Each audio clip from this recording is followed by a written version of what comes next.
Hi everybody, it's Audrey. Welcome to day 7. It is the last day of the first week of the Summer Scrapping Series.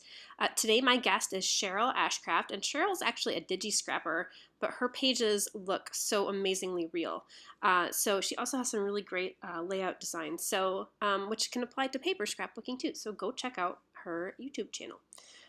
Okay, so this is plan A for this page. I have cut out a title because I had this photo here of my kids playing at the river, and we also often call the kids, there's a term that people around the river use called river rats. So so I printed out this title called River Rats, and I had this great photo. It's a little bit bigger size photo than I normally scrap with. It was almost a 4x6. But I just liked all the little details in the photo, and it kind of captured, just that moment, them playing in the sand by the river. The dog is in the picture, and the dock is there. So my plan was to kind of create this mixed media background, and I cut the words out, and I was going to use them as a mask because I wanted the letters to be white. And I was going to mist over them. So I put some adhesive down to keep them in place and stop them from moving. And I also wanted to try a technique of making kind of like a pattern with the spray and the spritzes. So I just kind of cut some scalloped edges in just a piece of scrap paper there. So this is probably my mistake. I wet my paper ahead of time thinking that the colors would blend better. I think if I didn't wet the paper, it may have worked better. I'm not sure. I'm going to try this again. I really am. So I'm going to go through with a yellow. I've picked out all my colors ahead of time, by the way. And you can see that I have this pattern. Okay, that's not too bad, but it's really wet, and they just start to blend together. And so I'm like, okay, forget that. Let me just purposely try to make them blend. So I'm going to just use a brush to help them blend along. I'm going to go over with a mint color. I love this mix of colors together. But see what's happening with the paper there where it says River Rat? It is just soaking up that spray. And the paper I cut the title out of is just a cheap cardstock. I didn't want to waste good cardstock on it because it was going to just be a mask. But it's very porous, and it was just sucking up all that ink. I actually like this. Like, now that I look at this, I like how the words came out dark like that, but it was so soaking wet, and it was just had absorbed all that liquid. It wasn't going to work. So I don't know what to do here. So I'm just going to go through and now just blend it all. It is blending really pretty.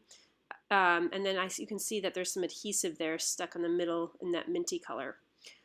So what do? I wasn't going to use it like it was, and I had to come up with a different plan, so I cut it. I used a cut file from the Cut Shop, so this is a file designed by Ashley Horton, and once it had dried, I stuck out my mat, and I cut out this wave pattern. I think this is called, something about rough waters, that's what it is. And I picked a totally different photo. So this is not what I had planned at all for this video today. I had a different photo, a different title, a different idea in mind, but okay, that's fine. We're just going to go with plan B. So I really like the cut file. I really love the color blending on it, and it actually dried a lot lighter than I thought. So I also cut my photo on purpose, this photo in a circle. I had cut out printed a couple photos ahead of time, and I printed one in a circle just because I thought circle photos are fun sometimes, and this one fit well in a circle, this particular photo image. So I just thought it looked interesting, kind of tucked in the waves there. So, okay, now I'm going to embellish. I went through a lot of my kits, and I was trying to find things to use. I didn't want to do the whole tone-on-tone thing. Like, I love that look with the rainbow. You match a red thing to the red section, and a yellow thing to the yellow section. But I just do it too much, and I just wanted to try something different. So I'm picked out some purple bits from, this is a pink paisley collection, I think last summer, 2 summers ago maybe. And it has a lot of purples in it. So I didn't have really any purple in the background, so I thought purple would be a nice contrast. There's also these kind of like iridescent silvery patterns too. So I have some seashells on there. You can kind of see one of them reflecting up from the bottom there. I did find a little crab that was super cute, and I stuck that to the right. And that matched that up with the green paper, and I do match up the yellow sun. So I do a little bit of that, but again, I didn't want to go like all full-on matchy-matchy with the colors here, but you know, a little bit here and there. So I didn't show you this close up, but the file, when I cut it, the paper was not completely dry in some areas, so it cut a little wonky and it tore the paper in some spots. It's very hard to see. It's kind of in the orange section on the right there. So that's why I placed the title where I did, because it covered up the little rips in the paper. This was probably the longest part of doing this layout, was gluing this file down. This was tricky. So I decided to start with the middle and then kind of work out to the sides. So I did that, glued that whole thing down. I only showed you a little bit. And then I went over and I stitched it with that wavy stitching pattern that I absolutely love for watery pages. And I'm going to go back over with the same mists and just do a few sprinkles and splatters over each respective color there.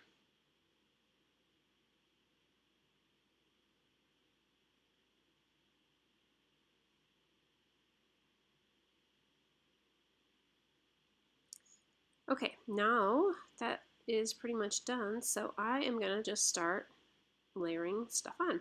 So I'm going to back my photo with some foam, craft foam, to pop it off the page, and I traced it so I could get a pretty good size circle to fill up the back that wasn't wonky.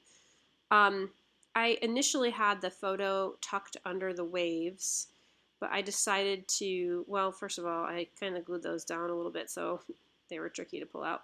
I decided to put it on top because I think it made this photo pop off a little bit more. And now I'm just going to layer things back on like I had them pretty much. These little silver spots, they're actually in the die cut pack for this collection. They were inside of a set of frames, and I thought those are perfect for little journaling spots. They were supposed to, I think, just be like negative wastes, but they worked out well for little journaling spots. So I really spent, obviously not on camera, but off camera, I spent a lot of time going through my stash, trying to find things to go on this page, and I just wasn't feeling anything. Like, I didn't want to cover up the background too much. I didn't want to add a ton of embellishments that were matching. I wanted to kind of stick with the purplish colors, and I don't really have a lot of summer collections that have purple. So this was kind of a simple page for me, really. Even though it still has a cut file and hand stitching and mixed media and you know, some layering and things like that. Still, in terms of how much stuff is on the page, it's pretty simple. So the last little detail I was thinking about adding enamel dots, but I go through and I'm going to add some sequins. So I really had to dig through my stash to find sequins that match the different areas. But I have a ton of sequins, so it wasn't that hard to go through and find something that matched. Most of these are Spiegelmom Scraps collections, which I just love their collections of sequins. It's so fun to go through and pick, and they just look so pretty together, the way that she mixes these colors up together. And I'm just going to fast forward this part because it's just me putting sequins on. In this last section, I'm going to kind of zoom through as well because it's just me using foam squares to pop up the last little set of embellishments I have at the bottom there. So even though this page was not what I started with, was not the idea I had in mind when I started, was not the photo I had in mind when I started, the title, nothing. This was like, plan D, E, and F. I still really love how it came out. I love the cut file. I love the way the mixed media looks on the cut file and the round circles. So some different things today. So here is the finished page, and really it came out better than I thought it was going to come out. So that is it for the first week of the Summer Scrapping Series. I will be back again the third week in July, which I think starts July 21st, the first full week in July, and then again in August. So I have 14 more pages coming up of Summer Scrappin'. Be sure to stop by Cheryl's channel today and see her design as well. Thank you so much for all your comments and all your feedback this week. I really, really appreciate it. I'm going to spend next week replying to comments. So if you left one, I will be sure to reply. So thanks so much. Stay scrappy, friends, and I will see you soon.